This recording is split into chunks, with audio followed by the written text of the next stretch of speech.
Hello, beautiful people, and welcome to Postgame with Simone. I am your host, Simone Deloach, and it is my honor to bring you this conversation with this beautiful person and one of my dearest friends, Andrea Wensits. She shares her journey not only in joining a team as a walk-on, but becoming really, really good at it. She went to Indiana University, that's where we met, and there she joined the rowing team. Through adversity and through some really tough life changes for herself, she discovered something that she chose to lean into versus to be resistant on.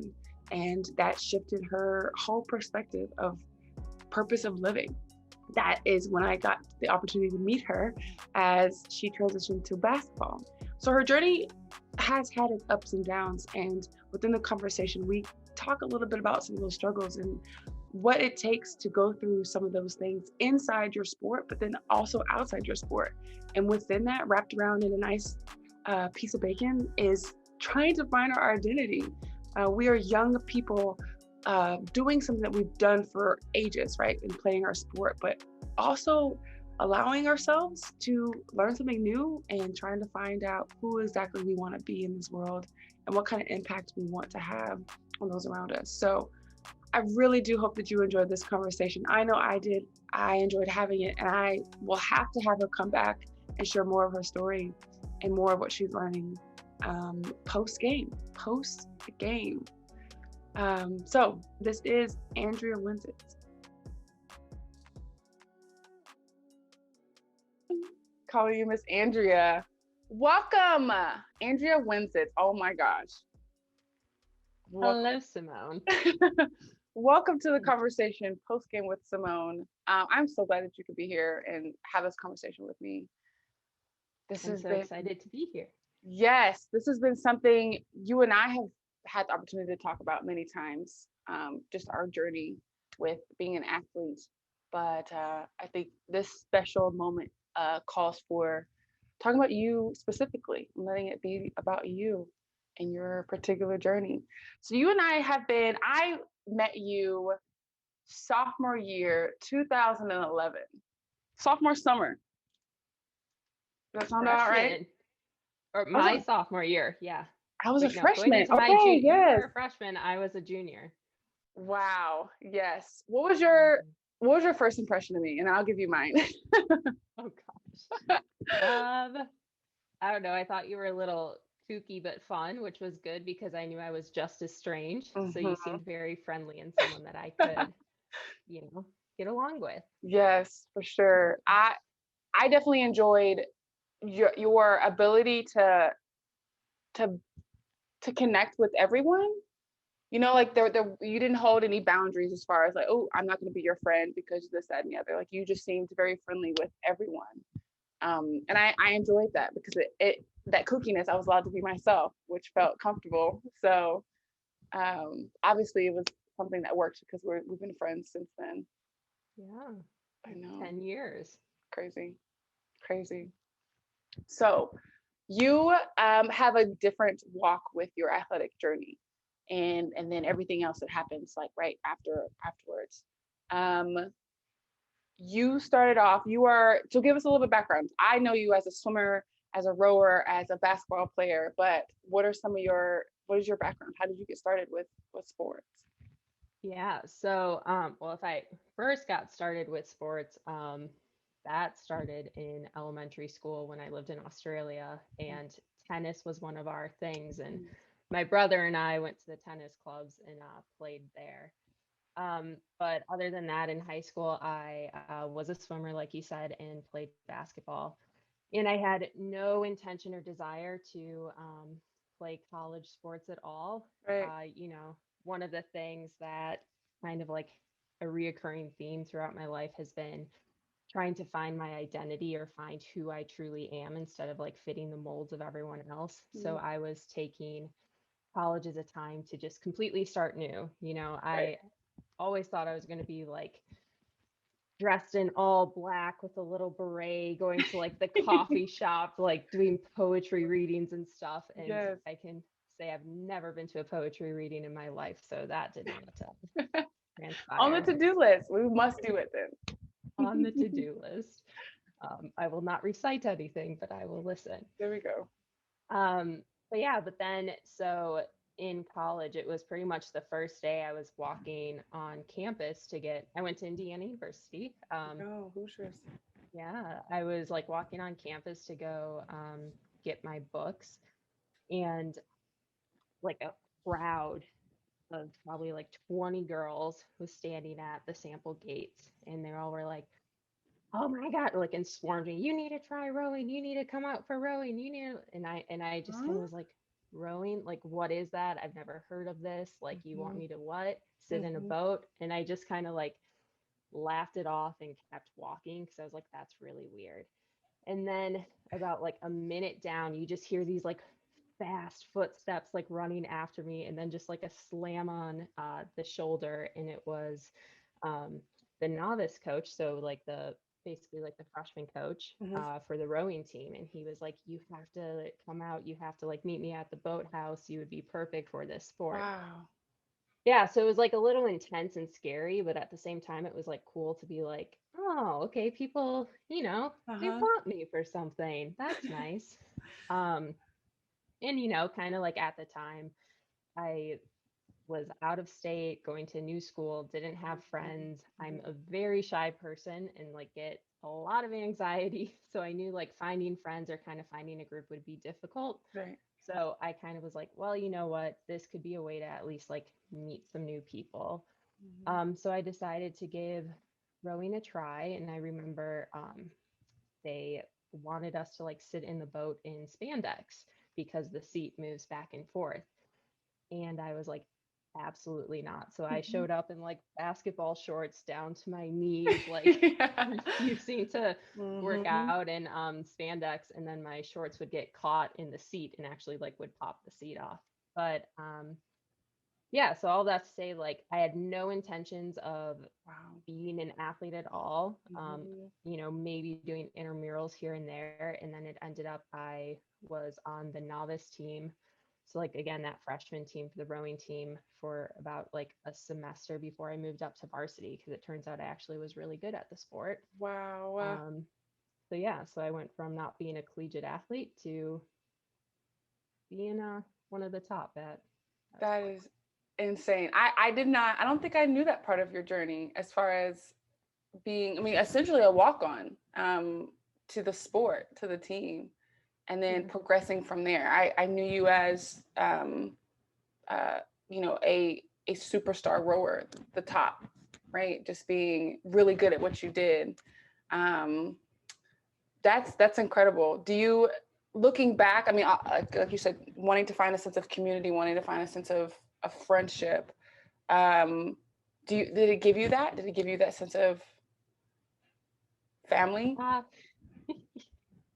yes and no. Yeah. I have a very unique experience. Yeah. I long story short, no.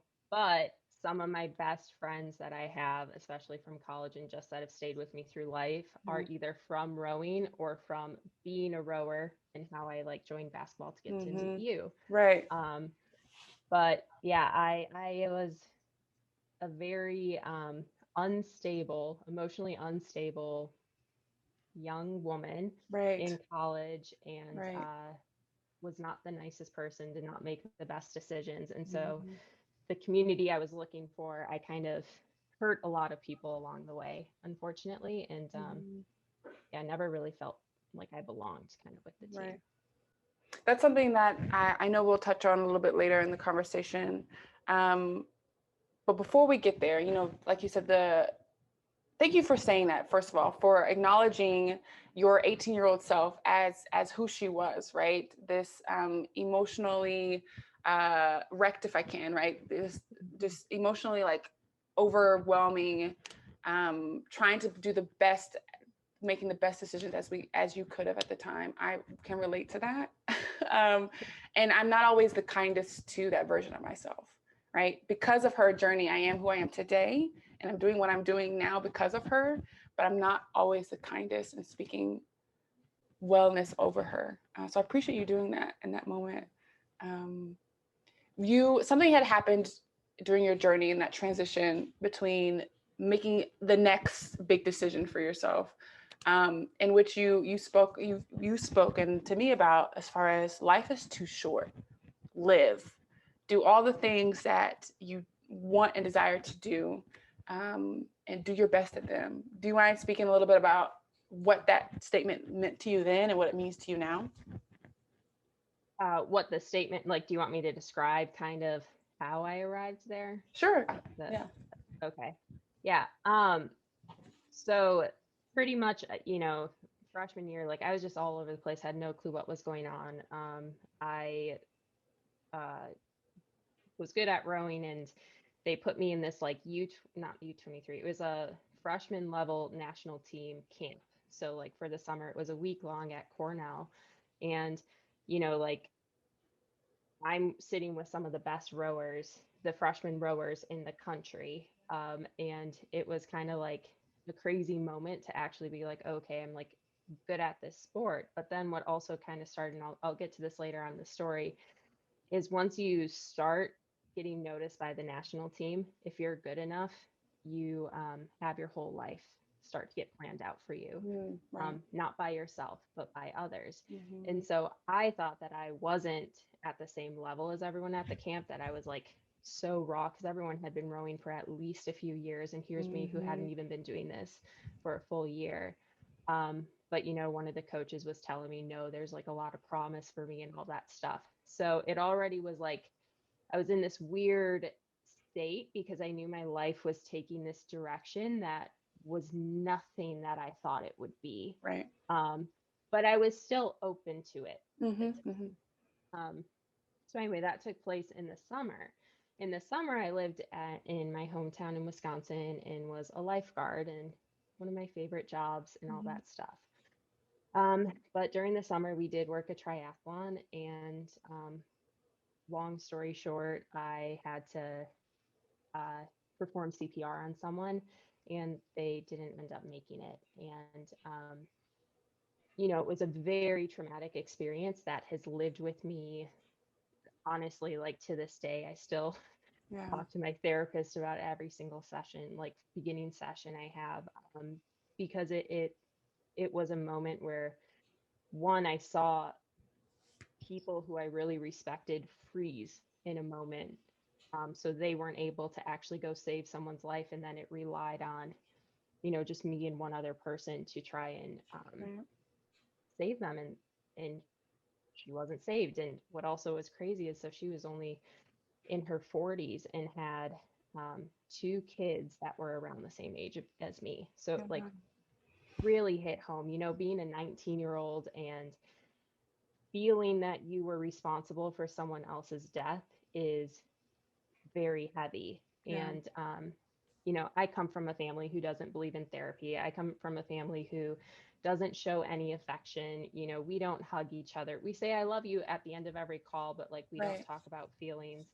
If an event happens, get over it. You have the mindset to just move on. Mm-hmm. So I didn't have any of like the emotional or mental support from my family. It's not something I could talk about with the other lifeguards, because we all were so traumatized by Right. it. And also, like, they were embarrassed because they froze in the moment. So it couldn't be a conversation there. Luckily, my rowing coach, so I told him, he knew how important like it was to receive mental health support for this and therapy. So he um, forced me, not that you can really force, but it was like a good push to receive Strongly therapy. suggested. Strongly suggested, tied my scholarship into it a little bit, Right. not that he really could take back my scholarship, but yeah, so like I had to start meeting with a therapist once I got to school. And I'm not one who likes to open up easily to other people. So, in the therapy sessions, like I refuse to talk about that event. Right. And, it's what happened though is like from that, and now looking back, how I can see everything and how I acted is, there I was already a little unstable, Mm-hmm. not knowing what I'm doing with my life. I have this traumatic experience that, like you said, just taught me like how fragile life really is, and Right. how unexpectedly it can end, and that life is so short. And Mhm. here I am sitting in a situation that I'm not passionate about. I'm not like Hmm. loving my teammates. We didn't, it wasn't the worst yet. I hadn't done like all my drama and damage yet. But it still wasn't like a community where I felt fully accepted. Right. Um, and so like it's, I started thinking like, why, why would I waste my time doing something that is not like giving me joy? Is not like, fulfilling this passion inside me, which is a whole nother topic too, because it's Mhm. really, it's fascinating because like there's just so many levels of what was going on Right. mentally with me at this time. And I think like it's so difficult what we put student athletes through, these Right. very young um, kids. They're still Yes. kids going Yes. through all of this Yeah. stuff. But I also had this need and this feeling that I had to, be the best. I had to Hmm. be in the most recognized sport or position, perform well academically. If I was not the top of every single class, if I didn't get a 4.0 every semester, it was failing. Hmm. Um, and so what a quick side note, what's really interesting is, so with rowing my freshman year, probably should have started out with this too. I didn't fully hate the sport or like think bad about it. Like I did feel cool that I was good at it. Okay. Yeah. And that it was this sport. And like here I could say is like, finally my family's going to accept me. Finally my family's going to be proud of me because I Right. can say I'm a D1 athlete. So we had this like regatta, which is the boat race in Chicago. And all my family's pretty much from that area. Right. And you can see all the spectators are cheering on and having fun and just rooting everyone on. Yeah. My family is sitting in this like big bunch and start singing row, row, row your boat. And, so like in the moment, Okay. you Yeah. laugh and you think it's like funny or like, okay, it also is super embarrassing, but it kind of really stuck with me because I'm like, that was a point where it was, they didn't respect the sport. Mm. They found it as a joke. Yeah. And so from that moment on, I'm like, well, if my family doesn't think I am in a sport that is respectable, or if they still don't see that even though I'm Right. performing high, that like I'm not, an athlete in their eyes, um, what's the point?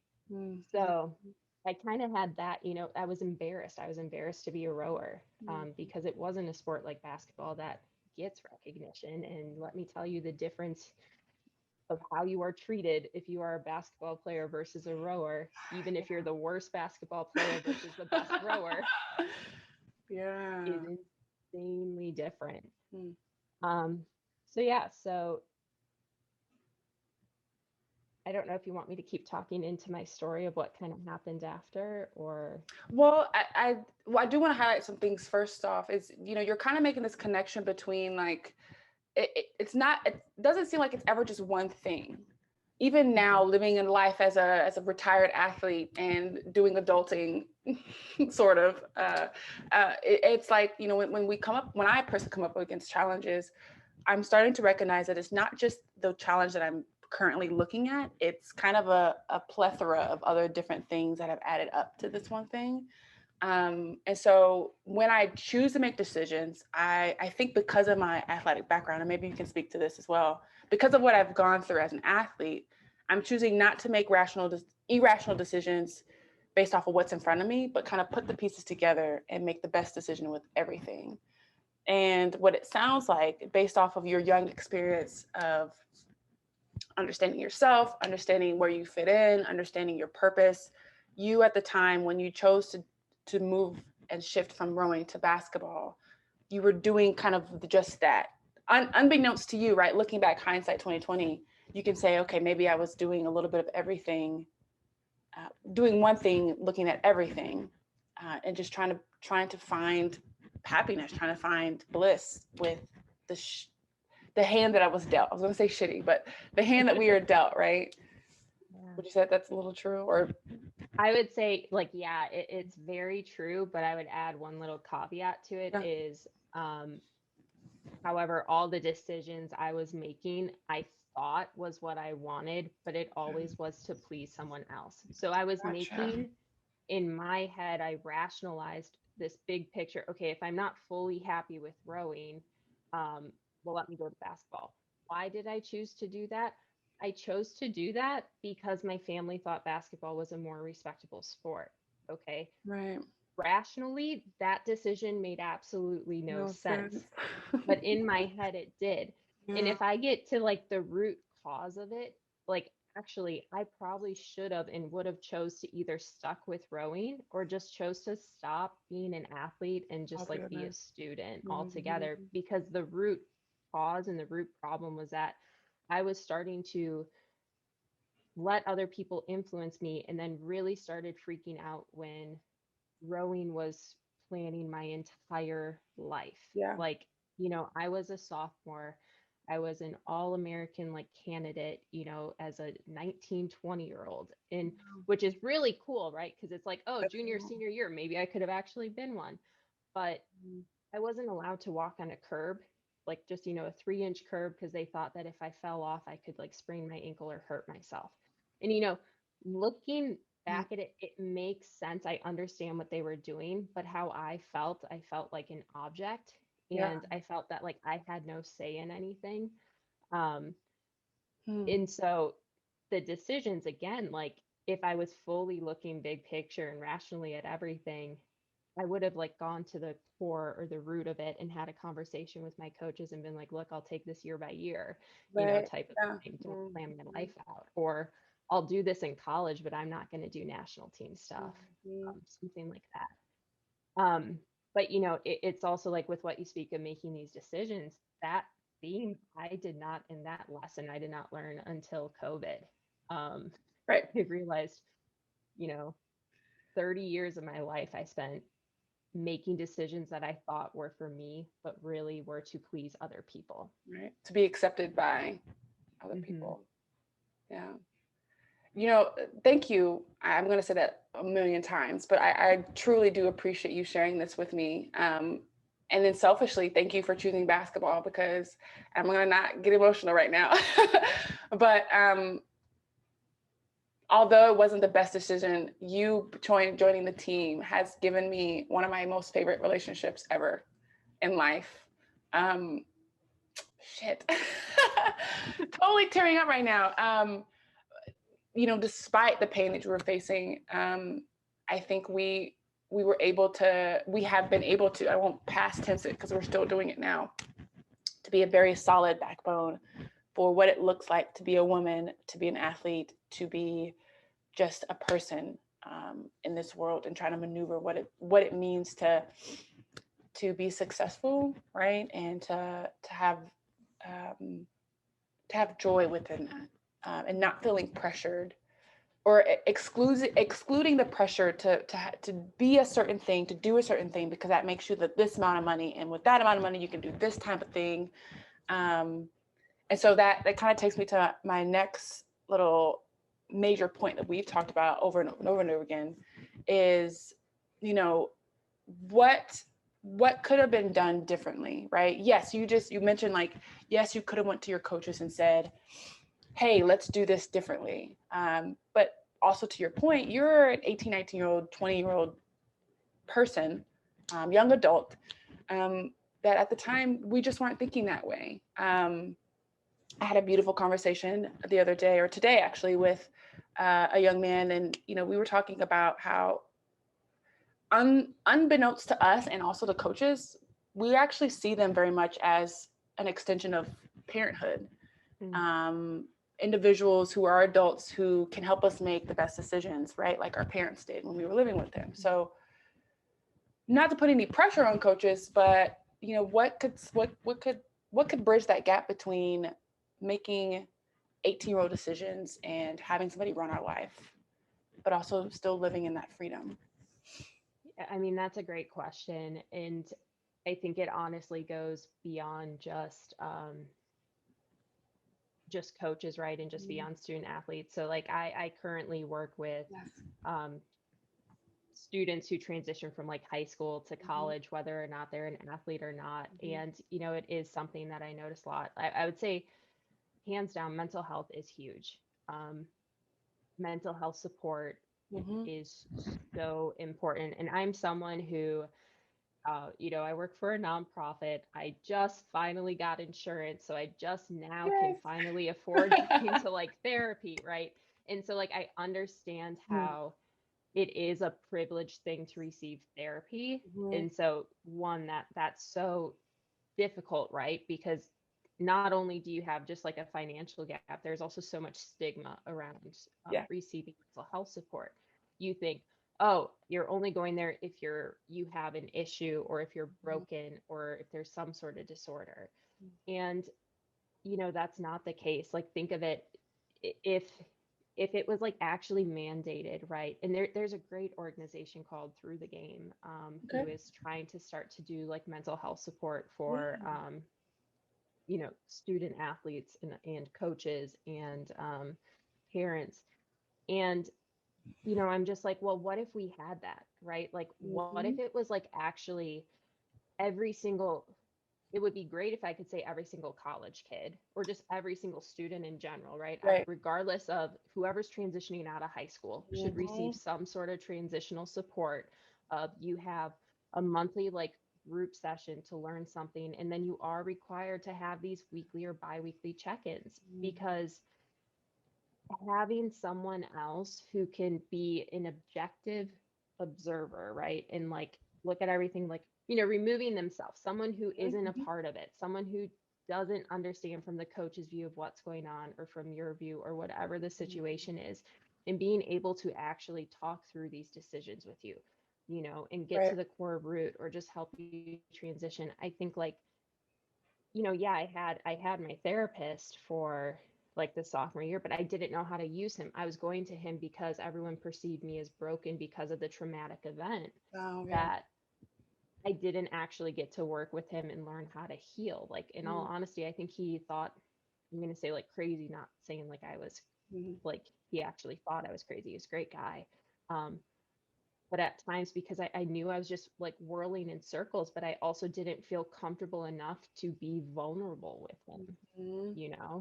because I was always like scared that here I am, the broken one, going to see you, versus if everyone saw you, Right. it would be completely different. Right. So, do you think a little bit, and just getting into her mindset, your younger self, do you think a little bit of that could have been because he was a white man? Like, do you think representation could be helpful in He this? was a black man, I was a black first man. of all. Okay. Yeah. Okay.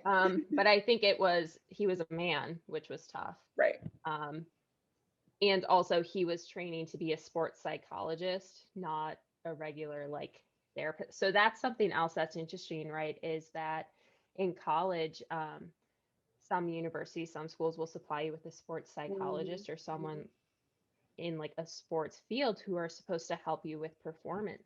However, what I've noticed with talking with athletes or being myself, my own experience, it's the mental health that's like outside of that, the other stressors of life of the Yes. coach and all of that is what Yeah. you need to work through. Mm. Performance will naturally go up Right. if you can get those core issues um, fixed or worked on. And so I think like, if I had a woman, I would have felt a lot more comfortable working. And also I think like not necessarily having the sport in the title, because for me what was difficult too was understanding whose side are you on. Are you Oh. reporting this back to my coach, or are Mm-hmm. you doing this with me, you Mm-hmm. know um That's good. yeah. I didn't think about it that way, because there is a difference. There are different, as a mental health professional myself, there are different pockets of what we would talk about with each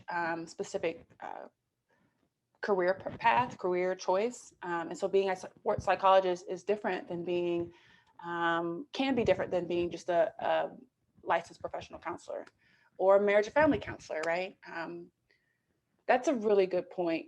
Um, I think the intentionality is there, right? To bring somebody in to have these Mhm. conversations with your student athletes.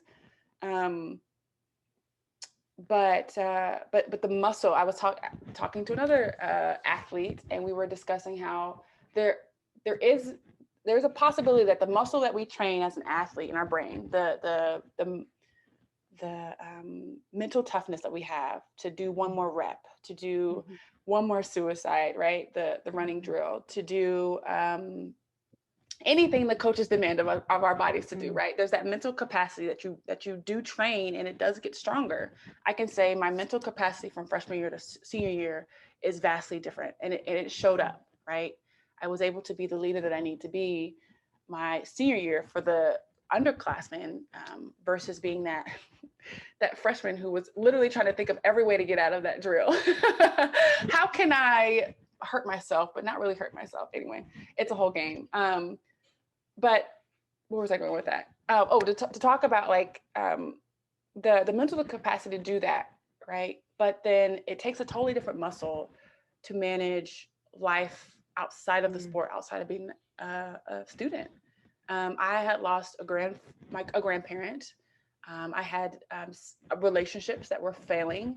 I had experienced some abuse of its capacity, and so those are things that not only that my coaches nor my professors could help me with, if that makes sense.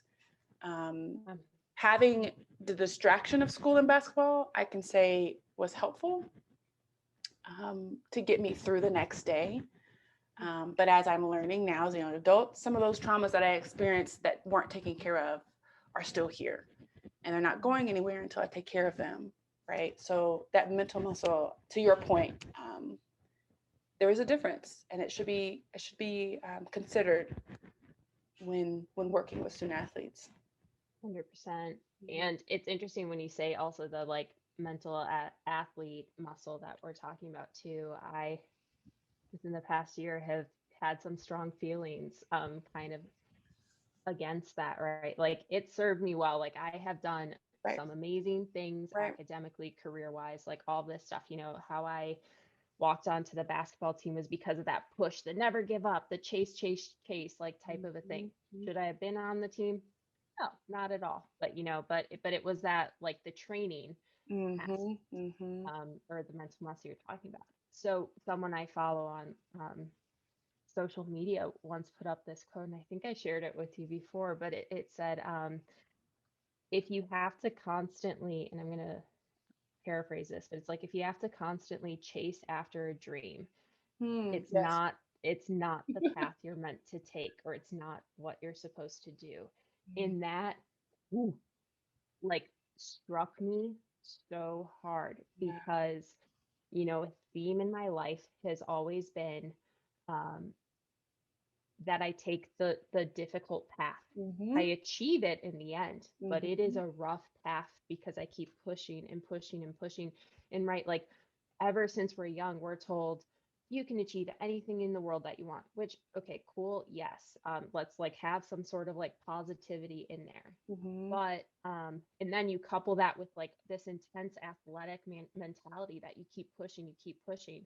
So in your mind, you kind of warp this sense of reality of thinking that you truly can achieve, some things that may not be achievable or may not be the path you are meant to take. It may not be where you're meant to go. And so I kind of look at that with basketball, right? Is like I pushed and pushed and pushed to take this path. And I do believe like everything happens for a reason, and I'm supposed to meet you. So that's like why, but I could have probably met you a different way if I didn't take that path. And then that path, it was such a difficult year, and it ended in so much other trauma and difficulties that I had to go through that, looking back, I'm like, that wasn't the path I was meant to take. And what ended up happening after I pushed myself and achieved this goal, I put myself in a more traumatic experience than I was before. Yeah, sorry, that's like a roundabout thing, but it's just like with that athlete muscle, I just feel bad for pretty much like telling everyone that life has to be this difficult thing. That like you can't get anywhere in life unless like you're sacrificing and pushing and failing and pushing through. Because what I found is when you're truly in your element, right? When you're truly like doing the stuff you're supposed to be, life can be easier. Life can doesn't have to be a struggle. Yeah. So curious question for you, where would the balance be for those who have this understanding of push, push, push, right? Where is that balance between pushing to the limits and also scaling back to give yourself some breathing room to make those mistakes, to fall and fail, not once but multiple times in order to find what works for you?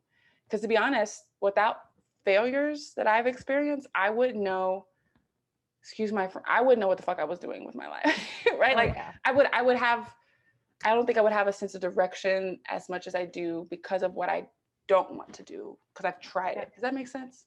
Makes 100% sense. And this is something, again, it's so new of like my whole thought on this. So like, Mm-hmm. I wish I knew what that line is. Is it like try 3 times and then stop? Right.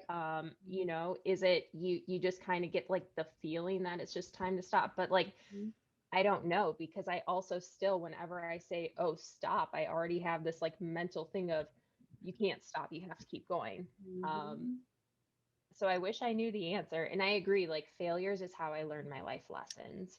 Um, Failures have gotten me to where I am. And Mm-hmm. I think, and I think that's the big, maybe that's the thing is it's not, your goal shouldn't be to achieve whatever this outcome is. Your whole goal should be learning from the path that you're taking, the failures, the bumps in the roads, and all of that stuff. Because I think if you look at any of like some of the big struggles you've had in your life, and Mm-hmm. you're actually like where you ended up achieving whatever it was you wanted, was that what you actually needed, or was it the little lessons that came along the way? Exactly. It's not the destiny, it's the journey. Wait, Yeah. am I Wait, saying that right? It's it's not not the the destination, it's the yeah. right. Yes, to exactly your point. Absolutely. Um, and so to speak on that a little bit more, that's something that you and I have come to terms with after the fact, after we've kind of made some significant left turns. So we're like, oh, okay, I need to back this bitch up and let me put my turn signal on, go a different direction. How can we, and I think we just got done talking about this too, how can we share that with young minds? Because I'll be honest, I wasn't listening to nobody. I thought 18, 19, 20, 21, even 22, 23 after college, fresh into like the real world, I thought I had everything I needed. In subtle ways, right? I wasn't like this like boastful person that was out here telling people to get lost. But in a lot of ways, I wasn't necessarily listening to a lot of the messages that were being sent my way. What could be something that we as we're so old. What could be something as us who have been out of the game for a minute, right? A significant amount of time. How could we share what we know to young people that they would receive it? Yeah, I think that's a great question. And it kind of goes with the work that I do now. So, Yes. one, looking back, it's also, if I was 20 and talking to a 30-year-old, I'd be like, they're so old. Like, this is insane. Right. So, it's like you kind of like look for this mentorship. If you're 20, you want to talk to like a 22 or a 23-year-old because you think they know everything in the world. I'm sorry, like no, up until you probably hit 27 is when you really start to maybe Right. Things start start shifting. learning. Um, so, I think like mentorship is huge for every stage of life, of having a mentor who has significantly more experience, not significantly like 20 years, but let's put a 10-year gap in there, right? A 10 to 15-year gap. Like even us right now, like me, I should be talking with someone in their 40s to kind of see what happened in their 30s. Yeah. Um, so one of the things that I do is like some of the students I work with, right? I'm 31 and they're 19, 21. And I know that they don't listen to me because I do put myself there and I'm like, that's fine. But what I do is I tell them kind of like my own experiences, let them make their own decision. And if it works, I'm happy. I'm Right. so happy that it works. 9 times out of 10, it doesn't, and they fail at thinking at what it was. But the nice thing is, because then what I do is, since I'm there supporting them the whole time, right? Or if you have a mentor who's there supporting you the whole time, you can be like, okay, that didn't work. Let's now try it this way, Mhm. because you're developing a relationship, right? So think if we were 18 or 19 years old, if we had someone who was in either their late 20s or 30s, who we already are like, this is weird. Like you're in the like you're a weird type of age. I don't understand how close we are, but they let us do something our own way. We fail. Now we are going to be a little bit more vulnerable and open to whatever lesson they have to give us. And I think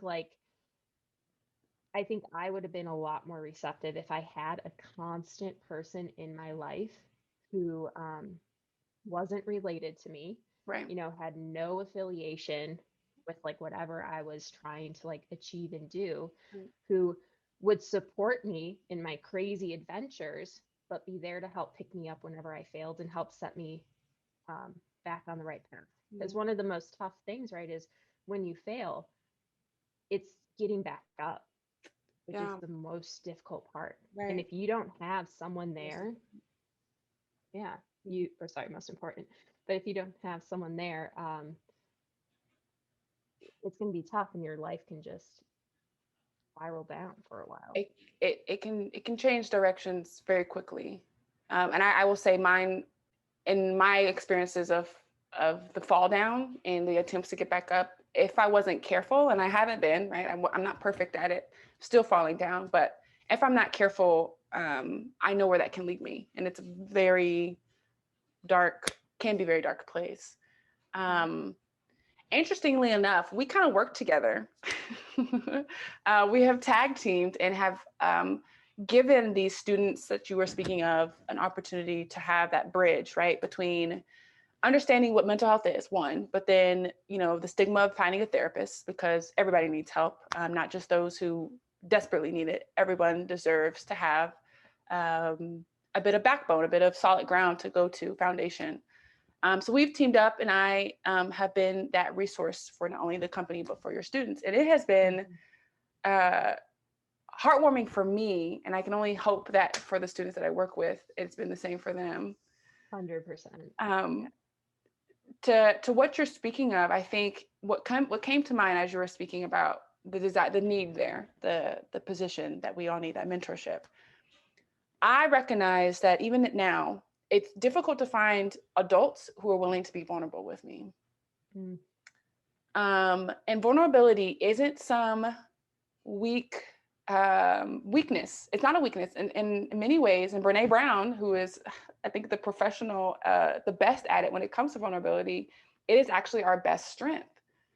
Because when you're able to be vulnerable, you're allowing yourself to connect, and you're allowing yourself to be as human as humanly possible. That gives you the permission to make mistakes, that gives you the permission to not have all the answers, that gives you the permission to live and learn without any expectation, without a boundary, without a box that says you have to do this, to be this, to go this way.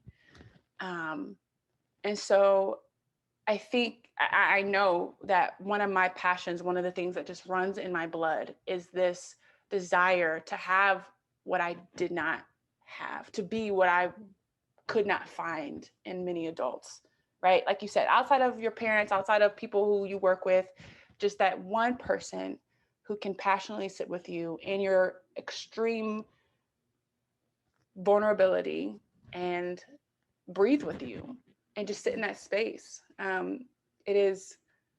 It has been, I believe, in the last few years, the most important thing that I could bring to the table, and then also search for them for myself. I 100%, and I know like all my students love working with you. So it's awesome. Obviously we can't talk about what they talk about, Yes. so I don't Yes. know all of that, but I know what they say is they get excited to meet with you and talk with you.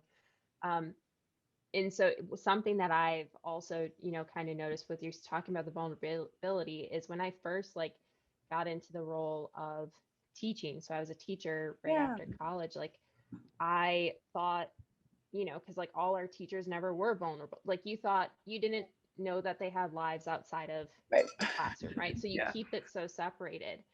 And what I found throughout time is how you really do um, get like really transformative relationships with students is when you are vulnerable. So I remember like, intelligence is something that I like regard so highly, and Yeah. I think like that's my self-worth. And so like if there's any flaw in my intelligence or like what I'm capable of, like it really is like a dagger to the heart. And you know I remember the first time that I told people like I can perform very well math, science, like all Yes. of that stuff, but Jeez. I have always had comprehension issues, and it was something that I could never admit to anyone. And I also have like some of the lowest vocabulary that you will like see. Like whenever I do standardized tests, like it's so low while all my other scores, so it kind of balances out. And I remember, always trying to present myself in this way of that I know everything, that I can do everything. Then when I started opening up to students and like, look, I struggle with comprehension. I don't have the best vocabulary. I'm reading this word that's on your screen. I don't know what it means either. Let's both look it up. Yeah. And it's when you can show others that you are not perfect, when you can show others that you too struggle, not just struggled, but struggle, Yes, that currently. currently, Uh-huh. that I think is when you really make these transformative um, relationships. And, kind of going back to coaches, if there's Mm-hmm. one thing that coaches could do, if you don't have money to supply therapy, if you don't have money to like provide like all these extra things, like coaches, all you need to do is have one of you that like is actually just vulnerable. We regard you so highly, like you said, kind of like parents, but also you're on this complete pedestal, right? Like you pretty much own us. That's how we look at you. Yeah. Um, Yeah. show some vulnerability and talking about your day of why you're frustrated today instead of just making us run 25 times. Like, I think I think you'll find a different relationship with Mm-hmm. Mm-hmm. all your students. For Yeah. sure. Transparency is what you're speaking of. Yes. The ability to not only face the man in the mirror, but allow those who are watching you face the man in the mirror see all of it, and communicating that both verbally and physically, emotionally, spiritually, however that fits for you.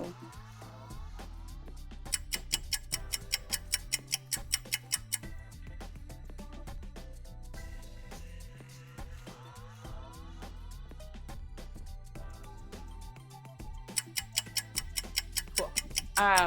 Okay, Andrea, thank you so much for having this conversation with me. I hope that this is continuing to be a healing process for you. Um, and Absolutely. I hope that this conversation is a part of that healing. Last couple questions before we end. Something that really stuck with me, that a coach has mentioned was, eventually the ball will stop bouncing, right? You'll have to hang up your shoes and move on.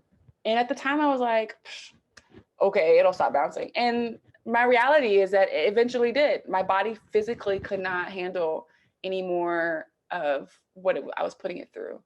Um, and so for you, I want to ask you that question. How did you prepare for the oars, right, of your rowboat, of your boat, of your sorry, of your boat to stop rowing? How did you prepare for that transition when you had to kind of hang it up? What did that look like? Yeah. So nothing in my athletic career, kind of that you've hinted towards, has been the traditional Yeah. way that most athletes do stuff. Um, so, I did rowing for 2 years, and then I did basketball. Towards the end of the spring season of basketball, like pretty much knew it was not going to work out, right? Just how everything. So I actually reached back out to my rowing coach in the spring saying like, hey, can I come back? And he, of course, was like very excited about, because we stayed in close contact throughout the entire year. And he just said, I just need to check with your teammates to essentially do all that. So, in the back of my mind, I'm like, yeah, who wouldn't want me on their team, right? because how I can perform. And I remember I was sitting in like one of my labs, and I received an email from my coach, and he was like, look, like they just they don't want you back. And he was like, I tried telling them, like, think about, my strength and all that I can do, and like speed to How you bring to the contribute. team. And the girls were just like, no. And like, I don't look at them like as, oh my gosh, they wouldn't let me. Like, they honestly made the best choice ever. Rowing is a sport where everyone in the boat has to trust each other. Everyone in the boat has to be on the same team. Everyone Yeah. has to just like have kind of like the same energy. Otherwise, the boat's literally going to rock, right? And you're going to lose speed. And I was not the nicest person for a few years to them, and I really hurt them and everything. And it's stuff that I've been living with, of trying to like work through all the hurt and pain that I caused other people. Yeah. And so that was like a moment where I was like sitting in lab, and it was just bawling my eyes out, because I'm like, now I'm not wanted. Like, this thing that I thought I had, and this like special power I thought I had, I don't have anymore. And rejection is not easy. And it wasn't being rejected by one person. It was being rejected by, a group of 20 to 30 girls that at one point you thought were your friends, because some of the people who rejected and said no, I didn't know that I hurt them. Like, I actually genuinely thought that I was still their friend. So it really took a mental toll. So I walked on up to Cook Hall, and we had some sort of film session. So I'm already like in an absolute like mental wreck, because like in my mind, I know I'm not playing basketball next year. Yeah. And now I just found out that rowing isn't happening. The film session ends. Everyone's asked to leave, but I'm asked to stay in the room with the coaches. And, Just you and the I remember coaches. just me and the coaches. And I remember like Malika's face, like leaving, and she just kind of looked, because like everyone knew kind of like what was about to happen. Um, and this was the same day, no joke, 2 hours apart from each other of when I got the email. And then that's when the coaches, cut me, and they were very respectable with it all, saying like, it's just not going to work. It's something I knew. And I just lost it. And it wasn't, and the thing that I hate is that I know the coaches thought that those tears were because I wasn't a part of the basketball team, Yeah. which, whole different story about how I was treated there. Right. Those tears were because now I had absolutely nothing, and I just faced two big rejections in a row. And so I just like was so defeated and so embarrassed. Like, how do you go and tell your family? And I actually didn't tell my family for a long time. And I didn't tell my mom until like years, that like, because she kept being like, I don't understand why you just didn't go back to rowing. And I'm like, because I hurt so many people, and they didn't want me, and they flat out told me they didn't want me. Wow. And so anyway, so like I took this summer to like heal. I did this, I was going into my senior year. I did this like volunteer thing abroad. And that's where I started to really get into education. And so like going into my senior year, I was at least excited. But the rowing coach and I kept talking, because he was convinced that he could convince the girls. Like, he basically was, I'm the head coach, I'm going to make the decision. Right. So talk about all the bad choices I've made in my life. So now, I know that I still can come back to rowing going into my senior year, in knowing that I could. So I was on track to graduate early. So I graduated in like 3.5 years. So I could come back then for a fifth year to get my master's at least. Yeah. So that was the plan in the summer going into my senior year. And then, I started freaking out, because I started having, I don't even know if it was you, but it was some basketball players were on campus during the summer and hanging out with some of the rowers. And they're bad mouthing you. They're talking bad about you all this time. I had a text message from, honestly, someone who I thought was my closest friend, basically tell me like, I fucking hate you. I hope you die. Like, you're the worst person. And like, no one ever wants to hear that. And especially if like you don't know what you did. Yeah. Literally, the thing that I did was quit the team and then now try and come back. Well, I know I did some other stuff in there, but to her, I Yeah. didn't do anything. Yeah. And so it really started messing with me mentally because I'm like, okay, already I have to go back to this team that absolutely despises me. Like I said, rowing is a team where everyone works in the same boat. So it's actually not uncommon that if they don't like someone in the boat, you can work it out to get someone kind of kicked out, because people, they have these things called seat races where you kind of like see who's Right. faster, Mm-hmm. and they can manipulate it, right? If everyone's on the same board, we're going to go slower when this one person's in our boat versus someone else. And so like I knew that was a thing. I knew how important Wild. relationships were and that I had none. And on top of it, I'm like, not only like do I have to like reprove myself to the team, I would have to re-get back in rowing shape, which is so tough.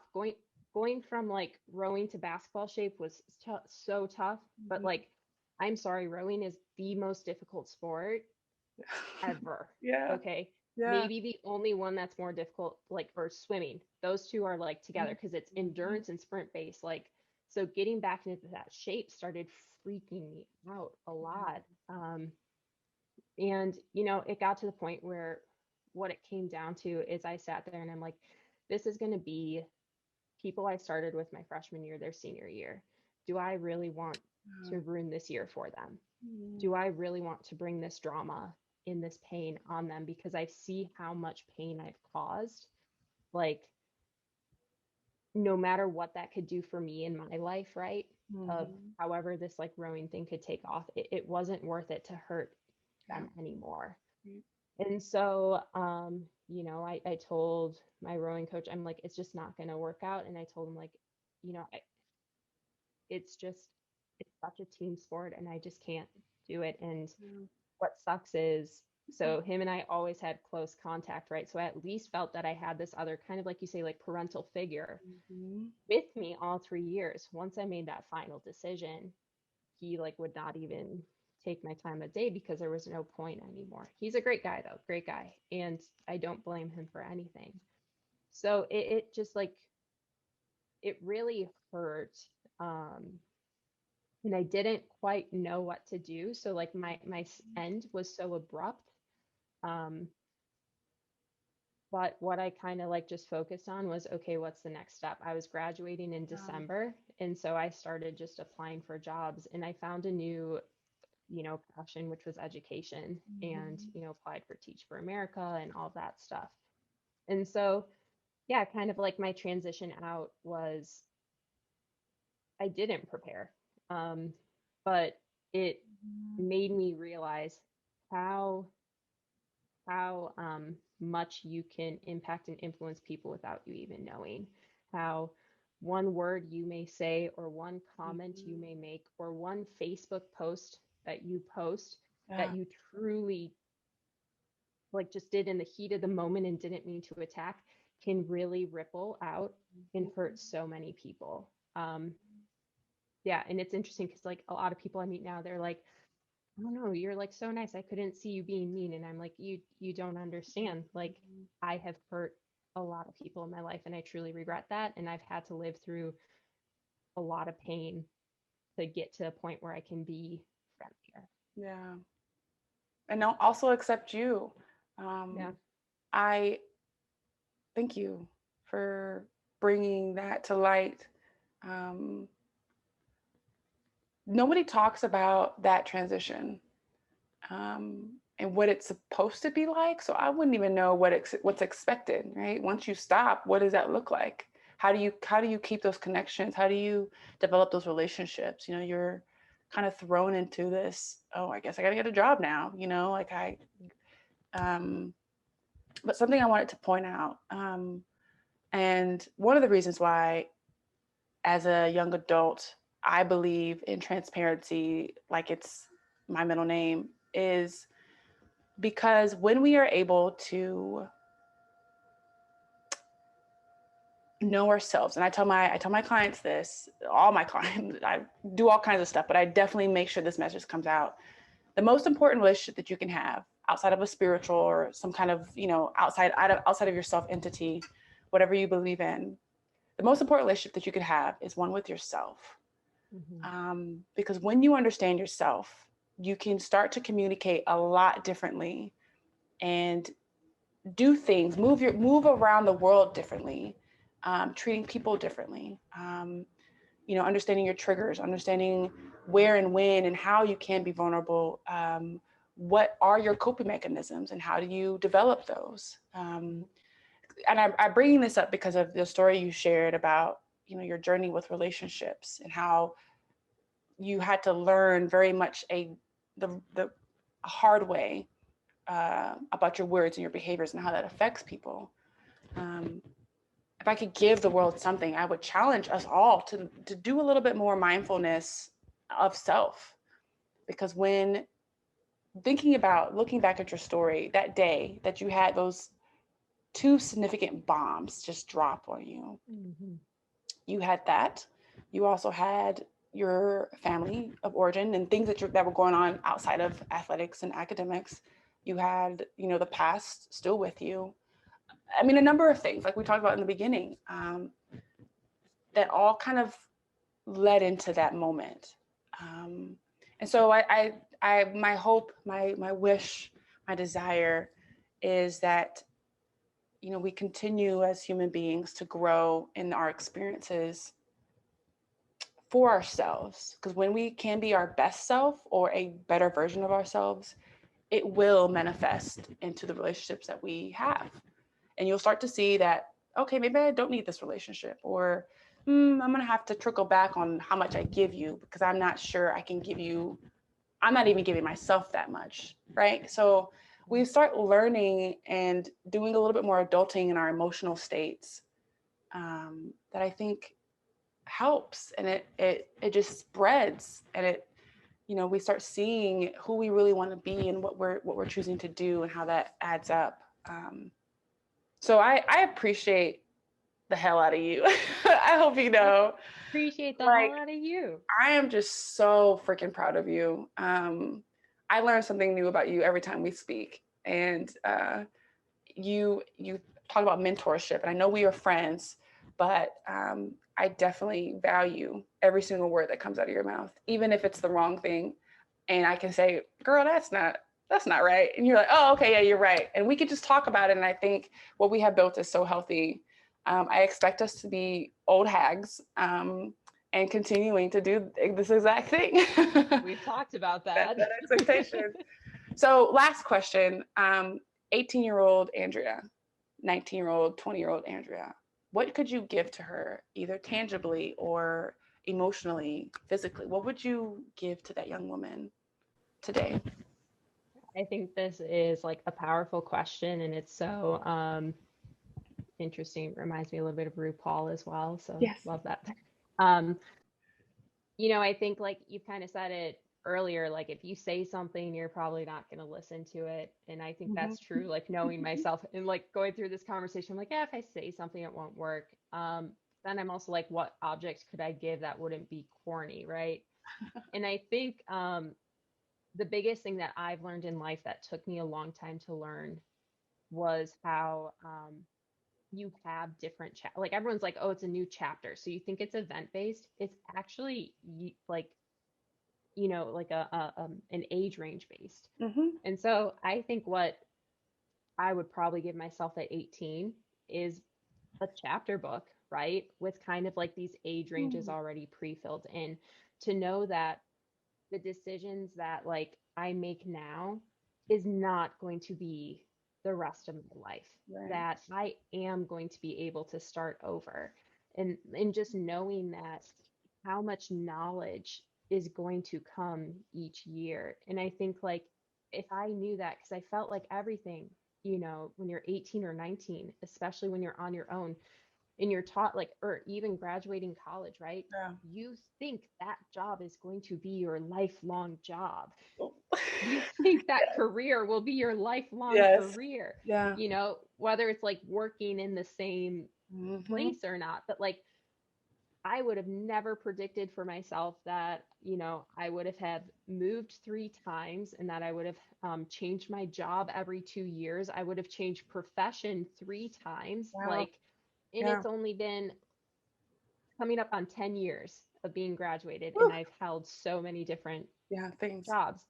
And so I think like that is something refreshing, right? To kind of know when you're 18, 19 years old, to be like, okay, cool, I only have to live through this short term, right? That I can restart if this isn't working, right? If I had those first 2 years and I'm like, rowing isn't working, cool, let me restart. That. If teaching, I did that. If it doesn't work, cool, let me start over, right? It doesn't have to be this lifelong thing. And I'll challenge that, starting over. When I hear that, it's like clean slate, clean canvas. But in reality, it's not so clean, because you're taking your athletic ability, although you're not doing it anymore, you're using that differently, right? Although you're not teaching anymore, you're still taking that and carrying that into the next. Yeah. And I agree, like doing a hard reset, that's never a thing, right? It's it's the flow, but it's not having to take everything that you did with you. At the end of the day, you were more than just that sport. You were more than an athlete. I love you so much. This is so cool. I love you so much. You're so amazing.